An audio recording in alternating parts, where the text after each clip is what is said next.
اے احمد، عزت اور جلال کی قسم، کوئی بندہ میری نسبت نہیں کر سکتا اگر اس کے اندر یہ چار صفتیں، اگر یہ ضامن ہو جائے کہ اس کے اندر یہ چار صفتیں ہیں تو میں اسے جنت میں ڈال دوں گا۔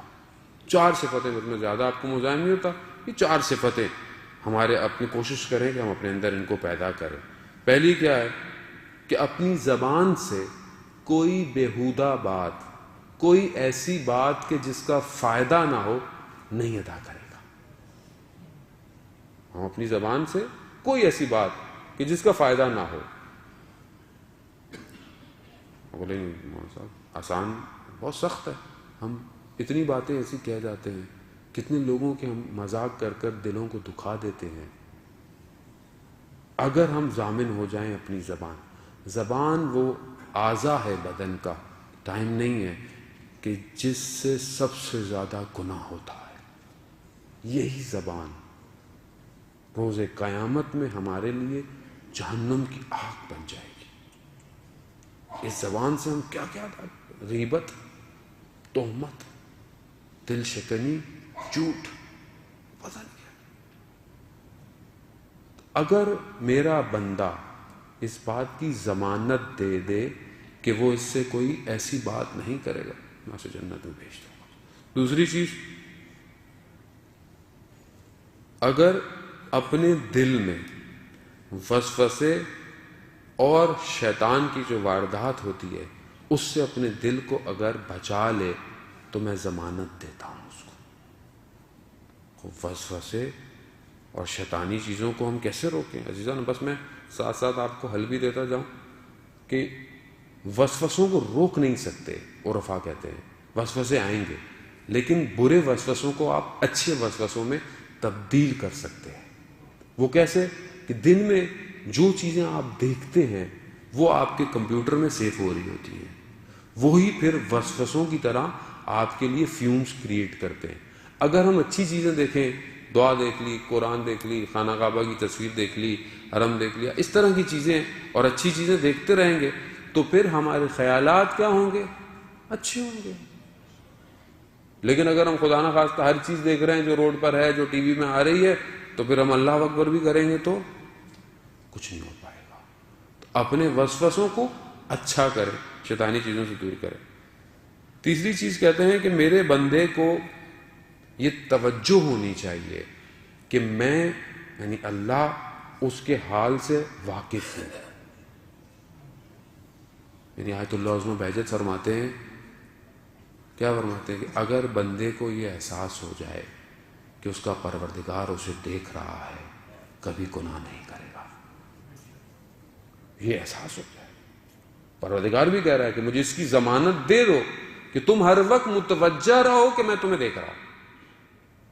اچھا ہم بھول جاتے ہیں، جوانوں کے لیے کمرے میں اکیلے بیٹھے ہوئے، ٹی وی ہے، کمپیوٹر ہے، اب تو کہیں بیٹھنے کی ضرورت نہیں، موبائل ہے، لیکن اگر کہیں سوراخ ہو اور پتہ ہو کہ والد صاحب دیکھ لیں گے تو اگر کوئی غلط چیز کھل بھی جائے گی تو بند کر دے گا۔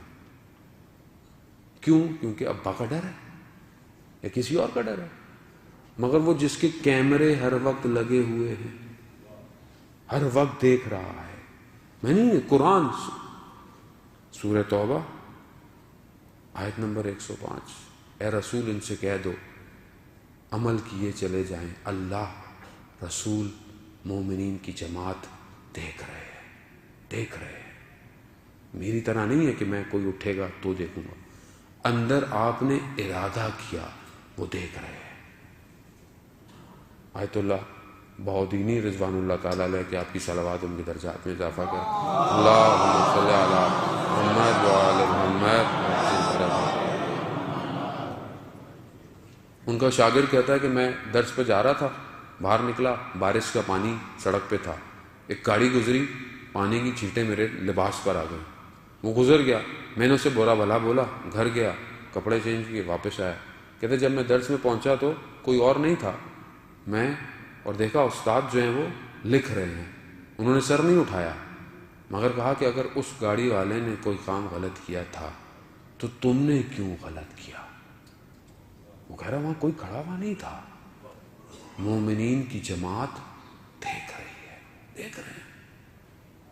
ہم ایسے عرفا کے پاس جاتے ہیں، عزیزان محترم، بڑے بڑے علماء، رات کو جو کیا ہے سب پتہ ہوتا ہے انہیں۔ وہ تو یہ تو پروردگار نے لطف کیا ہوا ہے کہ عیبوں پہ پردے ڈالے ہوئے ہیں، وہ ستار ہے، چھپانے والا ہے، ورنہ ہم ایک دوسرے کا سامنا نہیں کر سکتے۔ یہ لطف ہے اس کا۔ اس لیے آیت اللہ علیہ وسلم بہجت کہتے تھے کہ ہمارے پاس جب آیا کرو تو استغفار کر کے آیا کرو، کیونکہ ان کو نظر آتا تھا سب۔ بہرحال اس چیز کی طرف پہلی چیز کیا تھی، اگر آپ کو یاد میں رہی ہے، زبان۔ دوسری چیز کیا ہے؟ وسوسہ۔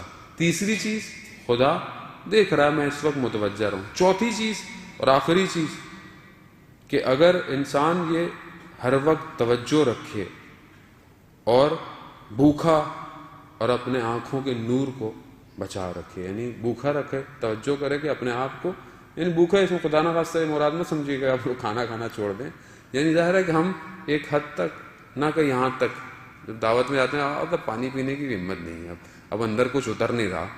پہلے بتاتے میٹھا بھی تھا گھر میں، ہم نے تو سبھی یہاں تک کھا لیا ہے، اور نہ ایک حصہ حدیث میں ہے کہ کھانے کو 3 حصوں میں ڈیوائڈ کرو، ایک کھانا، پینا، سانس تو آ سکے۔ تو بہرحال ان چیزوں کا ہم خیال رکھیں، انشاءاللہ پروردگار ہمیں ان ساری باتوں پر عمل کرنے کی توفیق عطا فرمائے۔